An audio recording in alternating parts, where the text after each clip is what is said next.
What is up, members of my collector core? It is I, Super Mario Zilla, or you can call me Vinny, and today we are going to take a look at Wave 1 of Jada Toys Mega Man figures.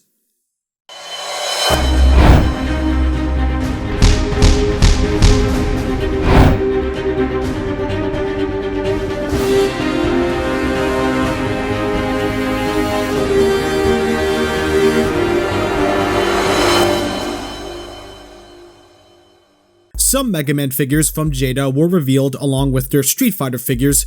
Wave 1 of Jada's Mega Man line includes the standard Mega Man, Iceman, and Fireman. There were some other figures revealed like Woodman and Green Mega Man. Wave 2 will have Green Mega Man, Elecman, and Cutman.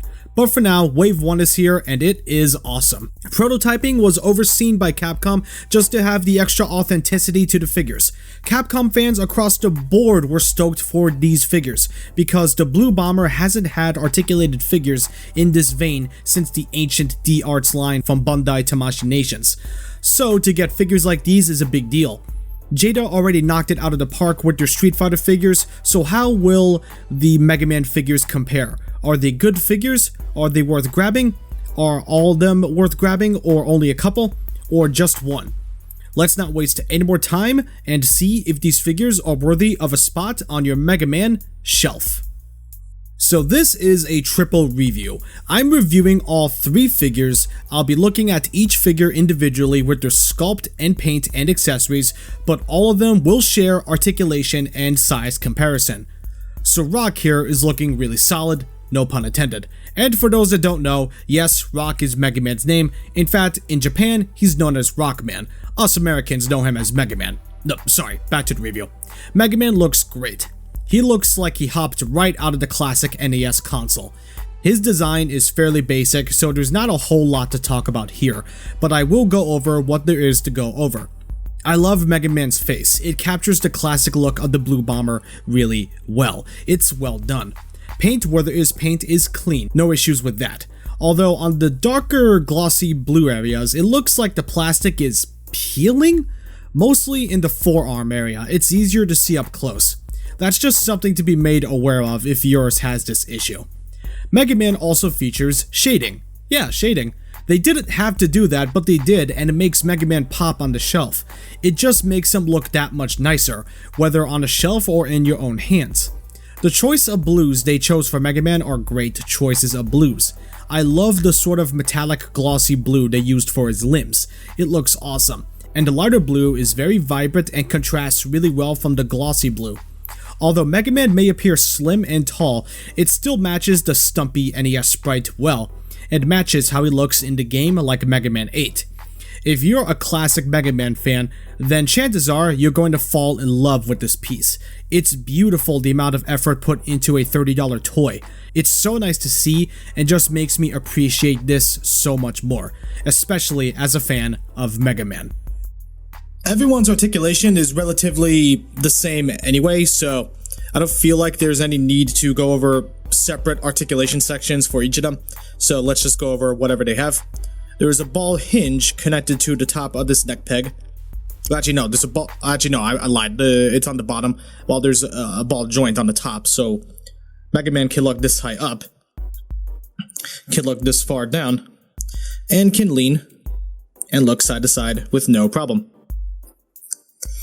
There is a swivel hinge in the shoulder, and it can move just about 90 degrees. There is a single hinged elbow, which can move just about 90 degrees, so that's good. And hands are on a ball hinge.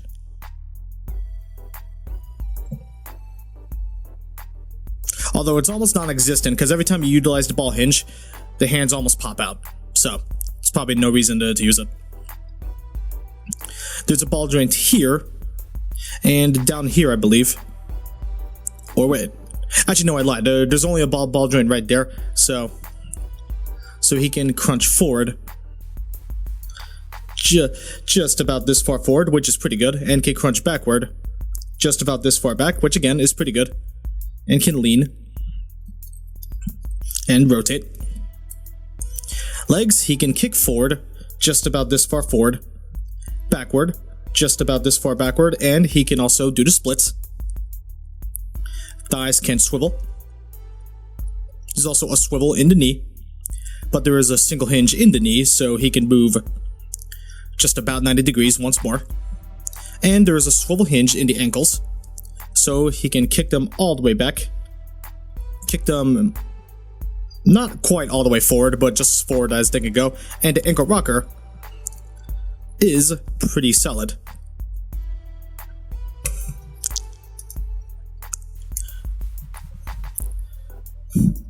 Iceman's articulation is a little bit limited due to his design, so he can't really look up that much at all, and looking down, not much at all. And the waist, he can crunch forward. I don't think it's as much as MegaMan's. And backward, again, not as much as MegaMan's. Though everywhere else is just about the same.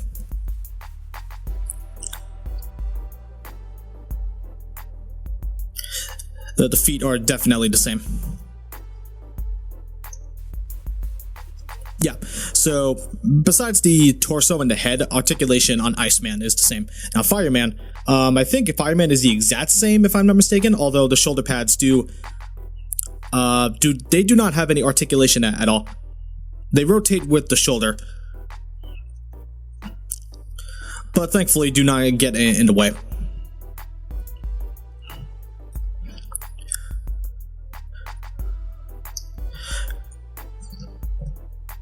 Yeah, I do believe articulation on Fireman is the exact same. But I am checking just to make sure.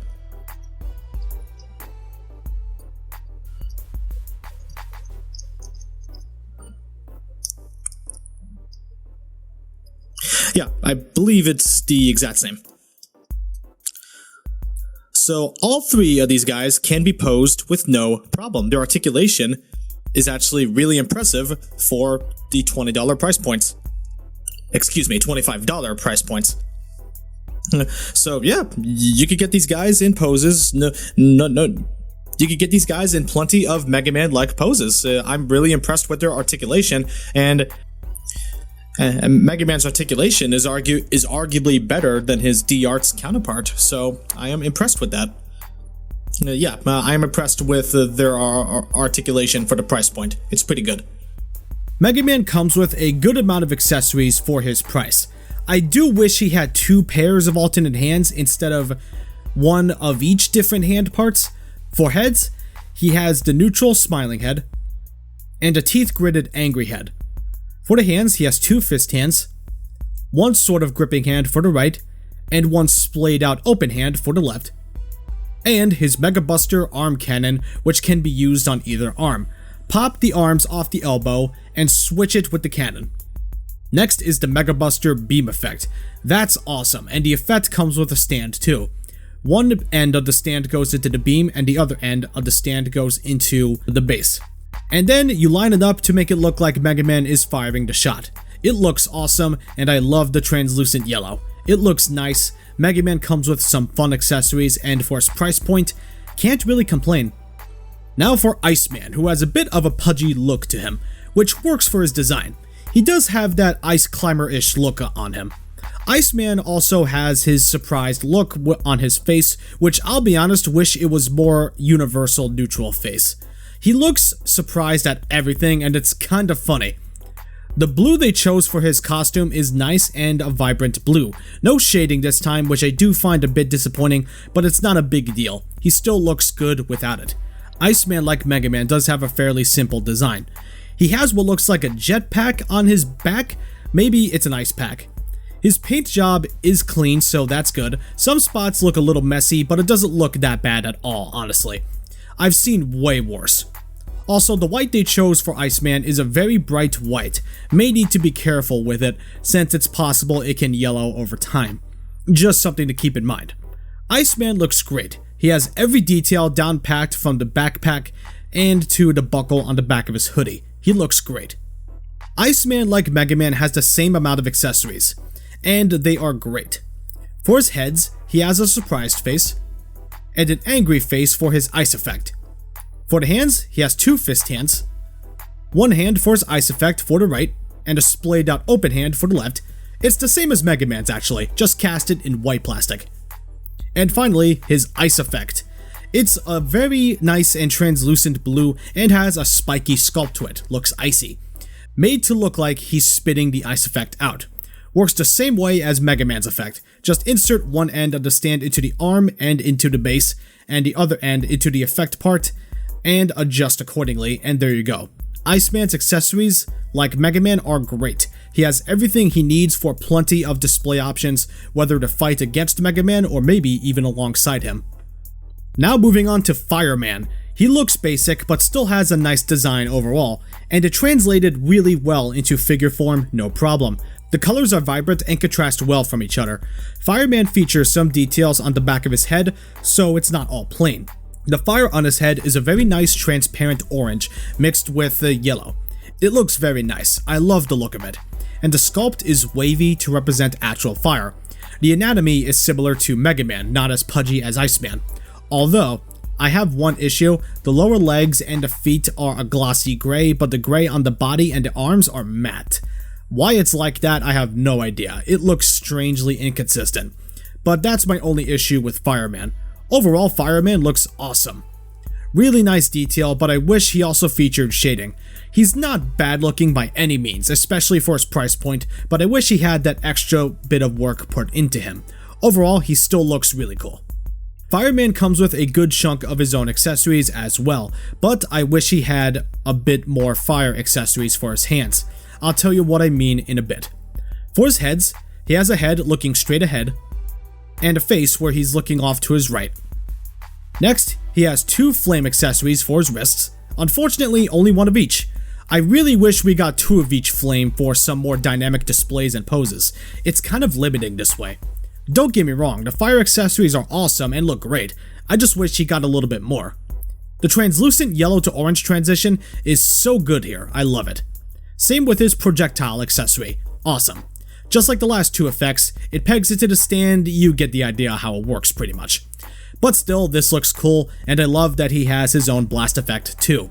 Overall, I'm also pleased with Fireman's accessories, but I do wish he got more fire accessories for his wrists. He definitely needed them, but still, it's possible to have a display with him and MegaMan. Here's a size comparison with other figures you may or may not own. MegaMan and company scale awesome with humanoid figures for Marvel vs. Capcom displays, not so much for Smash Brothers displays. He can be a little bit too big for that. But still, the choice is all yours how you want to display your figures. I love Wave 1 of Jada's offering of MegaMan figures so far. These are well done. There's so much to love and enjoy about these, especially if you're a classic MegaMan fan. There's so much to love about these guys and so much to look forward to with Wave 2 coming up. All figures are awesome, but you gotta buy the whole wave or just go with MegaMan. If you get Fireman or Iceman, well, now you need MegaMan. Just get all the figures in one fell swoop. So yeah, that can be seen as a bit of an issue. They're not good without MegaMan in some circumstances, which sucks. Not a big deal, but worth bringing up. But hey, chances are, if you're a fan of MegaMan, you are already going to pick these up. If you're a fan of classic MegaMan or Marvel vs. Capcom and want to build a collection, then you need to pick these figures up. They'll make for great pieces for your collection. I recommend them for sure. MegaMan gets a 9 out of 10, Iceman and Fireman get an 8 out of 10. These figures are awesome and I can't wait to see what Jada has in store for the future with these figures.